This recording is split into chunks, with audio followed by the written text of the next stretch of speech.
What is going on, guys, and welcome one and all to another video involving Dislyte.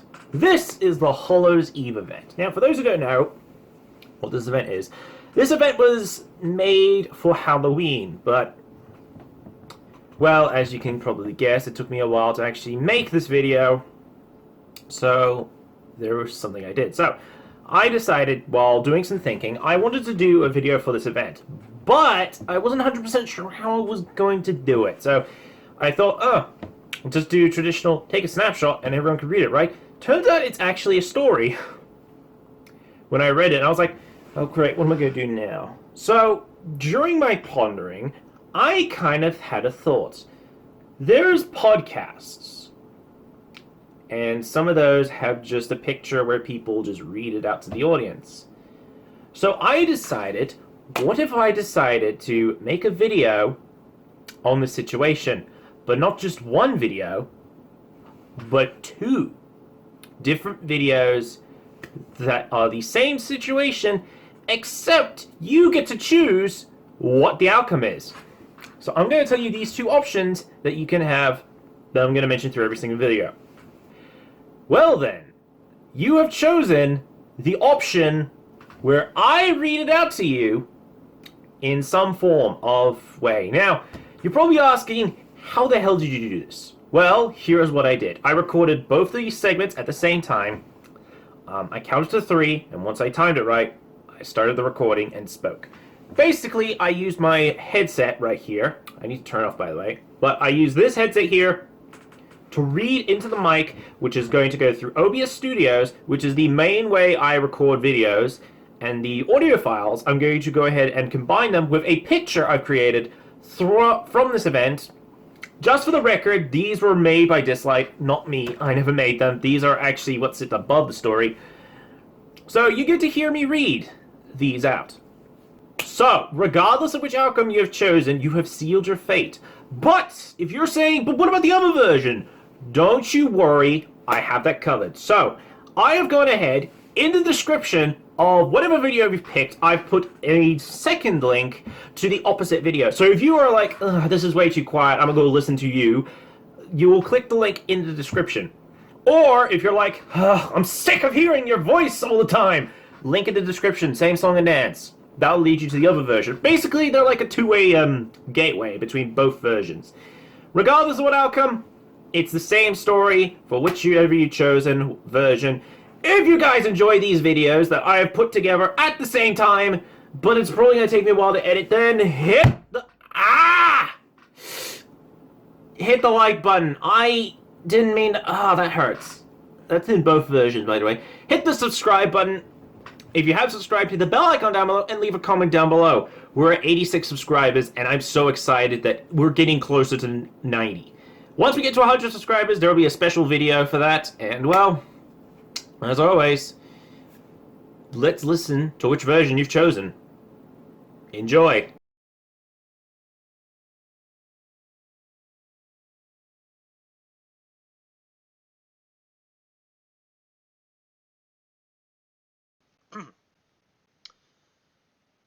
All Hallows Eve is coming. Union members are busy preparing for the 3-day-long celebration. Disboom kicks Q out of bed and gives him the task of arranging the snack station. I need to prepare special snacks for All Hallows Eve on each floor of the Union building. Wait, every floor? Of course, everyone is entitled to an equal amount of snacks. We have to be fair. Disboom's words ring in Q's ear like a bad record, making his already painful Monday morning even worse. However, the Union is never lacking kind-hearted individuals. Q only had to accidentally fall twice in front of Lin Jiao before she volunteered to carry the snacks for him. Lin, you're amazing. You must be the strongest in the Union. Lin Jiao blushes upon hearing Q's compliment, her fluffy tail gently wagging behind her. It's not a big deal. Just come ask me whenever you need help. Everything would have gone exactly as Q planned if only Donar hadn't shown up. You don't know anything, Q. I'll show you who's the strongest. Donar, the musclehead, lifts 8 boxes before walking off. Not wanting to admit defeat, Lin Zhao picks up the remaining 6 and runs after Donar. This is how Q managed to complete a 5-day job in just one. When Discboom hears about how Q quickly was able to finish this task, she gives him another one right away. Now he has to provide drinks for each floor.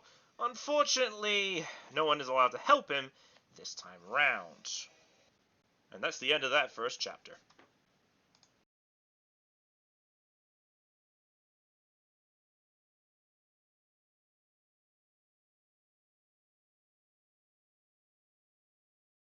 Chang is always at a loss whenever she receives an invitation letter. She would much rather stay in the greenhouse tending to the plants than go to a party. Dealing with people is much harder than dealing with flowers. The celebration is going to be a real test for her. Chang is the only person who hasn't RSVP'd for the event. Yi is responsible for registering people for the party. She goes to the greenhouse to speak with Chang. You know it's not mandatory, right? Just let me know if you don't want to participate. Chang. If you don't want to come, it's fine. Actually, it's not that I don't want to go, it's just I don't know how to act in front of people. 2 days later, Yi brings Asenath and Ashley to see Chang. They greet her warmly to make sure she feels comfortable. Chang puts this on and you'll be able to be yourself. They place a round pumpkin costume in her hands. Just treat everyone like they're your plants, and you won't feel nervous at all. In the lush, vibrant greenhouse, 4 pumpkin-looking people start chatting enthusiastically about the coming party. One thing I should mention before we should move on, the only reason I said Yi and Chang, their actual names are hard to pronounce for me. Unless you want me to say the word Pooh, be my guest. And Zahua, it's just complex for me, okay? So I might as well do the first 2 names, because they both mean the same thing. Anyways, let's move on.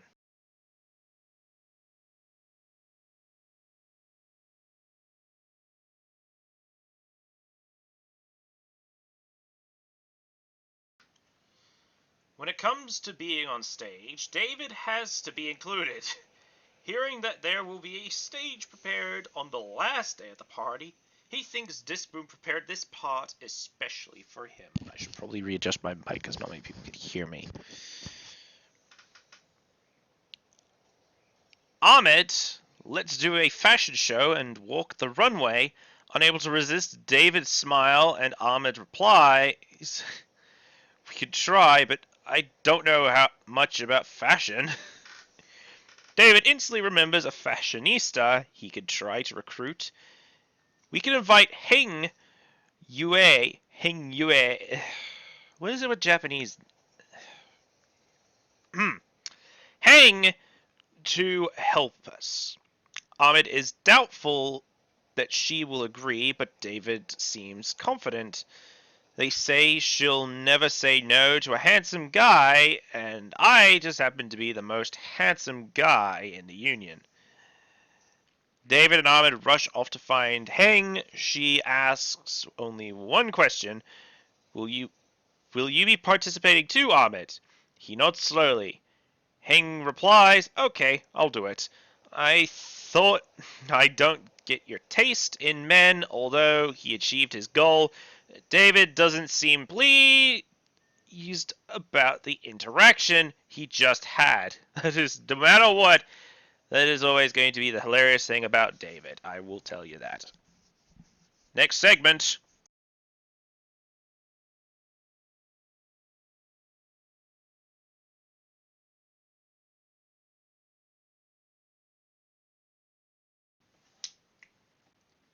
With great power comes greater responsibility. No one can understand more than Raven, the head of the executive department, even for this small event. Raven has a massive stack of purchasing requests for her to approve. Leave the chores to me, Raven.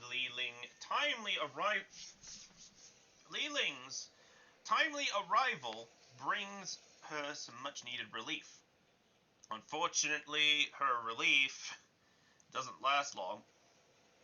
The next day, members of the purchasing department complained that Liling spent 80,000 e-coin on a pumpkin-shaped ice cream cart. Isn't this cart awesome? It totally goes with All Hallows Eve. Liling assures Raven that the ice cream cart will be a major attraction at the party, and everyone is going to have so much fun. On the day of the party, a superpowered ice cream server was busy making treats with all 6 of his hands at the cart, but it was a sight to behold. But I wanted mango ice cream. This is vanilla. Why is there a sausage in my ice cream?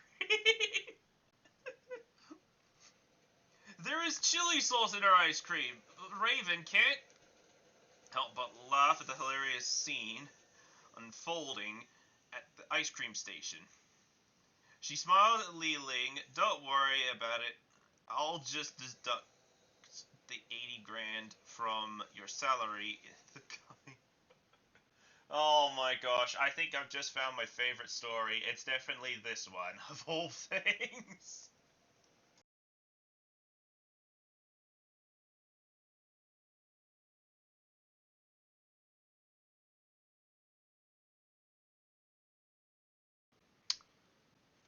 On the day of Hallows Eve, Stuart leads the children to the orphanage to the party. All children of the orphanage to the party. A few of the younger children are interested in the food or the snacks as they sneak away. Soon they find themselves lost. Why, Mr. Stewart, why? Fear not, little ones, the universe has answered your call. A tall female figure approaches them from under the moonlight. The children are drawn to her dark complexion and starry hair. They ask who she is. Tai holds a finger to her lips. Shh. I'm the Star Princess. I always answer the astral call to guide those who've gone astray. With a world full of miracles and espers, the children naturally accept the notion of a Star Princess. They sit around Tai and listen to her story of how the princess travels through a sea of stars to make her way to Grandis. There you all are. Stuart runs over to the children. It was not wise to bring a big group of children to the party without someone else to help. Thank you for looking after the children, huh? Where did she go? Tai is nowhere to be seen. Only a piece of paper is left on the ground. It reads, "The lost ones have been found, so the princess returns to the stars." I don't understand how that one works, but hey, I swear I hit the button!